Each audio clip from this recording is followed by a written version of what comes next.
তুমি এখন আর আমার কেউ না সুমন। ছবির নাম প্রিয়তমা। এই ছবিতে অভিনয় করেছেন শাকিব খান, যার বিপরীতে অভিনয় করেছেন ইদিকা পাল। আমি যখন প্রথম মেয়েটাকে দেখব তখন বাতাসে ওর চুল উঠবে। প্রিয়তমা ছবিটি রচনা করেছেন ফারুক হোসেন এবং পরিচালনা করেছেন হিমেল আশরাফ। একটু শুনবেন? খালেক চেয়ারম্যানের বাড়ি এটা না? কি গো ঢাকা বাজার করতে? এই ছবিটির মুক্তি তারিখ ছিল 29শে জুন 2023। প্রিয়তমা ছবিটি বাংলা ভাষায় নির্মাণ করা হয়। কতকাল আসবে? গতকালকেও কেমনে আসবে? আগামীকাল আসবে, ইয়েস্টারডে। এই ছবিটির বাজেট ছিল 4.5 কোটি টাকা এবং যা হতে আয় করেছে 44 কোটি টাকা।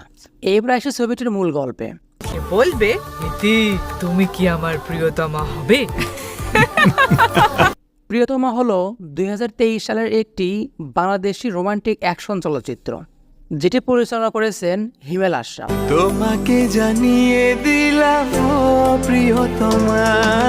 প্রিয়তমা ছবিটি হিমেল আশরাফের দ্বিতীয় চলচ্চিত্র। এই চলচ্চিত্রটির কাহিনী এককভাবে লিখেছেন প্রয়াত ফারুক হোসেন এবং তার সঙ্গে চিত্রনাট্য ও সংলাপ যৌথভাবে লিখেছেন হিমেল আশরাফ। তুমি এখন আর আমার কেউ না সুমন।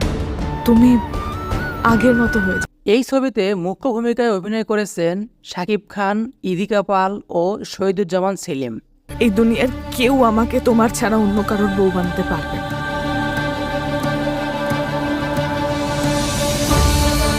এই ছবিটি 29শে জুন 2023 সালে বাংলাদেশে মুক্তি পায়, 7ই জুলাই 2023 সালে উত্তর আমেরিকায় মুক্তি পায় এবং 3ই নভেম্বর 2023 ভারতে মুক্তি পায়।